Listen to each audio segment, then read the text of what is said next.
สบายดีสวัสดีพ่อแม่พี่น้อง FC และท่านผู้ชมทุกท่านเนาะทางฝั่งไทยและก็ต่างประเทศเนาะมื้อนี้มาเฮินพ่อเฒ่าบุญเกิ้งคือเก้าพ่อแม่พี่น้องเพิ่นกบไม้กบต่อเพิ่นเฮ็ดเพิ่นเลยแน่เด้มื้อนี้เนาะป้าที่เฒ่าเคยสิสำเร็จแต่ได้เฮินเพิ่นน่ะพ่อแม่พี่น้องไปเบิ่งนำกันพ่อแม่พี่น้องเอ้ยโอ้แม่นพ่อเฒ่าบุญเกิ้งบ่กบไม้อะนะแม่นเพิ่นอยู่ตัวเพิ่นสิแล้วแล้วได้นี่เพิ่นเสิร์อันไม้เส้นแล้วเพิ่นเสิร์อันบานประตูน่ะโอ้มีเฮ็ดตาบนี่ไปเราไปเบิ่งกันกันโอ้อยู่กระเถิงสิแล้วได้ฮะ สวัสดีโอ้เพิ่นสิแล้วเนาะมีการคืบหน้าขึ้นลายเตอร์เพิ่นกำลังกบไม้อยู่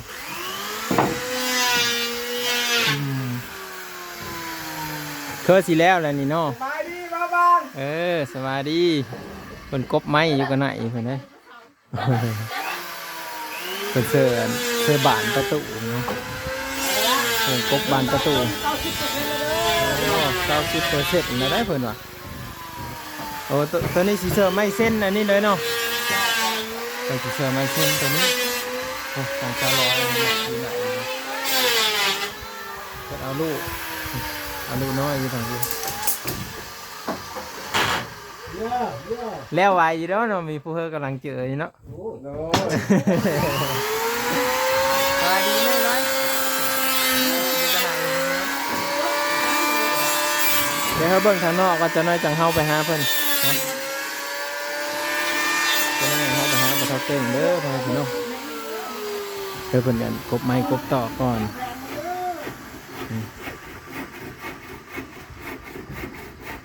ว้าวสวยงามเลยพี่น้องสีแล้วเนาะอันนี้คือว่านายสร้างใน2 คนได้สร้างนี่ประทาบุญเกิงนี้กับสร้างวันนั้นเนาะเดี๋ยวเราอ้อมมาก่อนพี่น้องโอ้บนต่อแปลนแบบแน่นหนาเลยเนาะทางนี้เป็นเพื่อได้ทางน่ะโง่กินข้าวนะโอ้โง่กินข้าวเลยพี่น้องเว้นโง่เฮาไม่จักนะตายข้างแรกโง่เฮากินข้าวเลยเสียผู้ยิ่งเลยเล่นเท่าคักหลายมาพี่น้องง่ายเนาะเป็นเห็ดแล้วก็ได้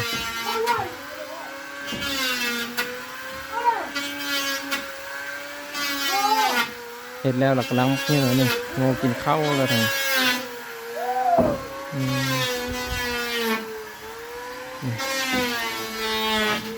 กะสูงกะพอดี1 เมตรเมตรปลายเนาะ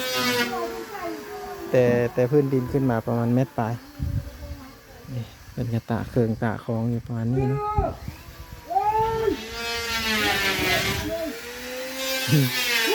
โง่กินข้าวแล้วนะโง่กินข้าวในสร้างแล้วพอจะเนาะอันนี้จะเป็นบ่อนอาบน้ำอาบในเพื่อนเนาะก็จะอาบที่วันนี้โง่กินข้าวแล้ว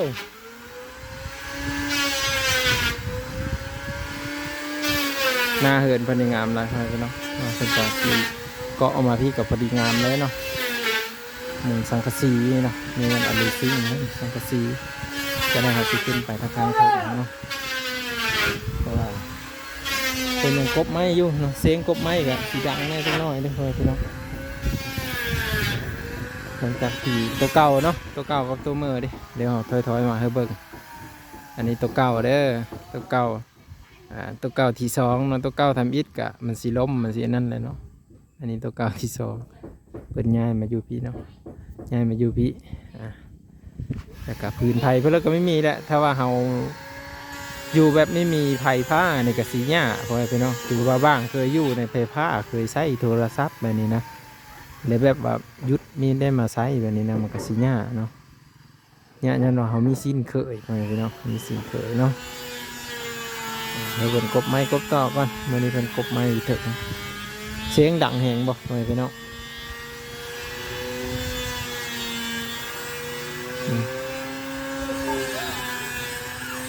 ตาบุญเกิงกับกบไม้ซอยสางเลยพี่น้อง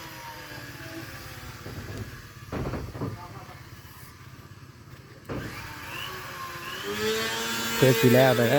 60-70%นะประตูเพิ่นนี่ก็เฮ็ดมีบ่อนนั่งอยู่เนาะไอ้ได้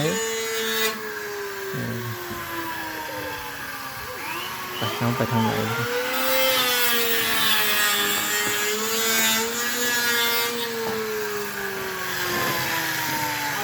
เสือไม้เส้นเสือไม้นี่ก็คือสำเร็จแล้ว ไปใช้ลายมือบ่เห็นเลย ลายมือบ่เห็นบ่ได้มาแล้วขาเวติดเวียกกับบ่ได้มา เรียกอย่างนี้สบายดีบ้าสิแนว สบายดีคือกันโอ้เป็นสีเยอะเมยๆเผา หนวดเดี๋ยวนี้เนาะ เป็นสีเยอะเมยๆเผาๆเนาะ โดย แนวเฮ็ดเวียกคู่มือเนาะ โดย เร่งแล้วพอเท่าเกิ่งคือสิออกพรรษาได้แล้วนี่ฮะ โอ้ย เออเพิ่นก็เร่งอยู่เฮือแล้วไหวเนาะพ่อแม่พี่น้อง โดย เออถือว่าเฮาบานเฮาอันไม่เสร็จ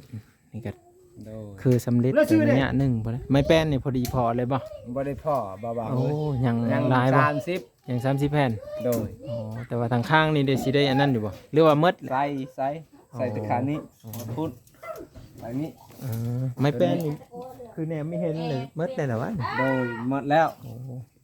หมดแล้วพ่อแม่พี่น้อง โดย ทางบ้านลาวเพิ่นว่าแนวเด้อซะ เพิ่นบ่าวลาวมื้อนี้เพิ่นบ่ได้มาเมื่อวานนี้เพิ่นมาจัดเพิ่นเมื่อวานนี้ได้ยังบ่ฮู้ ยันติดเวทกันแน่เนาะ โดย ติดเวทเพิ่นบ่ได้มาก็เลยมื้อนี้มาหาพ่อเฒ่าเกิ้งคือเก่าแหละพ่อแม่พี่น้องเนาะมี12ปีกับโพ50ปีคือเก่ามาแหล้ว โดย เพิ่นก็รีบสร้างเงินห้อยไว้เนาะพ่อเฒ่าเกิ้งเนาะ โดยการตายปะเมีย เอาอีกแล้วรีบสร้างเงินโหว่าซั่นเพิ่นก็เร่งสร้างเพราะว่าออกพรรษาเนาะ โดย เพิ่นเจอฐานออกพรรษาพ่อแม่พี่น้องเอ้ยเนาะก็เว้าโนโฮอร์โมนกันไปนำมาแหละ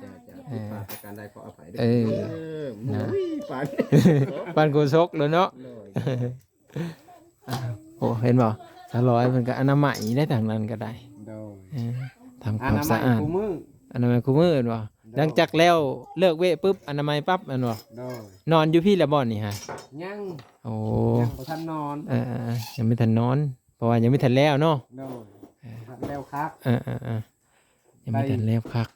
80% อ่า มือเก่าสิก็แห้งนี่ เพราะว่า 80% จะ บ่สั้นซะ เจ้าแอมพาแล้วก็อันเซอร์ไมเส้นนี่ก็ถือว่า80-90แล้วนะเนี่ยเนาะ โดย เออถ้าเต็มร้อยนี่ก็จะไปมุงข้างนั้นก็ถือว่าเต็มร้อยเนาะ โดยทางนั้นทางนี้ใช่เต็มร้อยแล้ว ทางนั้นได้สักคือยังไม่ทันได้มุงอยู่ไม่ทันแล้ว ช่องแผ่น อ๋อยังสังกะสีสังกะสีมีพออ๋อ ยังมีพอ โอ้สังกะสีมีพอเนาะ โดย เขาก็ เดี๋ยวต้องแทน ได้เห็นแต่บ่าวลาวหั้นแหล้วเพิ่นเป็นอันสะพานบุญเธอนี่เนาะอันเพิ่นเลือกก็เป็นเจ้าภาพสังกะสีนี่นะ บ่าวลาวบ่จักไม่ได้ชื่อหันเฮาลืมแล้ว อ๋อ ลืมแล้ว ลืมซื้อแล้วเห็นบ่ โดย เออเพิ่นลืมซื้อแล้วพ่อแม่พี่น้อง เขาจะอยากสักเขาเลยสัก บ่าวนุ่งก็บ่เห็นมื้อนี้นั่น โอ้ อยากไปทางไหนบ่าวนุ่ง สงสัยไปสลิมีจักแหล โดย เห็นขี่รถลงพุ่นได้ โดย เขาก็เลยไม่ได้ไปนำก็เลยมาพี่ก่อน โดย โอ้ความคืบหน้าของเหินพระเท่าเกิ่งเนาะมาอัปเดตมื้อนี้กะพ่อแม่พี่น้องอัปเดตให้เห็นได้ศพเนาะกันลุยตั้งแต่เช้าๆเลยแม่นบ่ โดย เออ ผักเที่ยง อ๋อบานนี้ได้สะเฮามื้อนี้บ่ เอามื้อนี้มัด โอ้ เอามื้อนี้มัดบานก็ได้ หอยถือว่าเร่งอยู่ได้นี่ โดย ปกตินี่นายสร้างเขาสิเซอร์นี่ประมาณมื้อหนึงบ่ได้เซอร์บานประตูนี่ เป็นเล่งเล่งเป็นเล่ง ถือว่านายสร้างเร่งเลยนะนายสร้างนี่ถือว่าเพิ่นกับเผาพร้อมกันเร่งมือเนาะเร่งมือเจอแล้ว2คนถือว่าไหวสมควรเด้เฮ็ดตำลังเหินบ่สวนบ่ โดย ตำลังผัดอันนั้นนายสร้าง4คนอันนี้นายสร้าง2คนเนี่ยถือว่าไหวสมควรเลยน้องเอ้ยเอากบไม้กบต่อเพิ่นก็เฮ็ด ไป ได้ ปลาลูกลูก โอ้นตั้งเพิ่นน่ะบุญเพ่ง หาปลาก็บ่ได้ เออ หาปลา ไม่ได้หาอยู่หากินนะเนาะขายเถอะเนาะตะเกิง โดยกันแล้วเฮ็ดเฮือนนี่จังไป จะไปหาอยู่หากินเนาะ โดย พอแล้วอยู่ลุกพอแล้วพอนะ โดย เอาเปิดกันไปกันพอไปเนาะจะขาวหนึ่งแล้วสีมาต่อกันอีกเนาะพ้นกันไม่ได้โหตีมุงแล้ววะนี่ บ่ ผลกระลองแล้วที่บางเพจนี่ ลอง เล่นนี้อยู่ อย่างเล่นนั่นเล่นนี่อยู่ อยู่ บ่เล่นจังนั้นมันฝากเขา พออันตอนอันกลางคืนหันเฮานอนอยู่พุ่นแล้วก็เล่นขึ้นมาพี่เวลาฝนตก อ๋อฝนตกแห้งเนาะ โดน ฝนตกแห้งมันอยู่ไม่ได้ได้ตูบน้อย ได้แล้วตูบนะยามนั้นคือกันแหละ ฝนพาระนะ ปัด พอได้ขึ้นมาพักเนาะยามฝนตกไว้พี่น้องเราก็จะขึ้นมาพักอยู่นี่ตามพระเฒ่าเกิงเพิ่นว่านะ เอาบ่ได้ว่าตั้งอีลี่ให้แล้วตั้งอีลี่ให้พ่นแล้วก็ อุ้ม ลีกแล้ว พากันอุ้มลูกลูกน้อย แล้ว อุ้มสาดอุ้มมอนขึ้นปบพ้นเลยแล้วเนาะ โน่น แม่นแล้วฝนตกแห้งอยู่ไม่ได้แล้ว แม่น กระ ว่า ตอบ สิน น้ อ อน ย นั่นว่าแม่นได้นั่นก็กระสอบเข่าบ่าเราหาขึ้นไว้อยู่นี่ ๆโอ้แม่นแล้วเอาเสื้อไม้สิ หัว เดี๋ยวเบิ่งแล้วกัน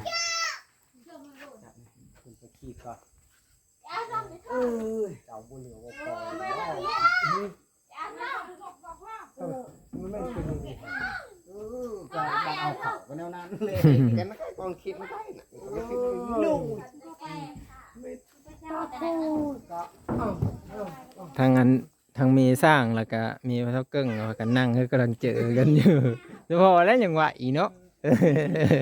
มีกำลังเจอกัน ก็เป็นช้างคือกัน โอ้เป็นสร้างคือกันบ่ โดย โอ้แสดงว่ามีธรรมดานี่สมพอแล้วยังไหวเพิ่นอยู่กับเถอะเพิ่นขีดไม่เส้นเนาะ น้ำกันนี่แหละ จับบ่ายช่วยกันเนาะ โดยเทเลเด็กเทเลน้อยนั่นแหละ เพิ่นว่าพร้อมกันช่างอะไรพอพี่น้อง เพิ่นว่า น้ามาเอาสาวเรื่อง ไม่เป็นเพิ่นก็หมดแล้วพุ่นน่ะนี่ยังแต่เท่านี้ยังเบิ่ง1 2 3 4 5 6 แผ่นยัง6 แผ่นเอ้า ไปทางนู้นทางนี้ต่อ สำนี้แหละพ่อแม่พี่น้องเดี๋ยวมาต่อกันเนาะเหินบ่ต่อเกิงมีการคืบหน้าขึ้นหลายเติบใกล้สิแล้วได้พ่อแม่พี่น้องมุงหลังคาขึ้นแอมผาเสื้อบานประตูวงกบเนาะ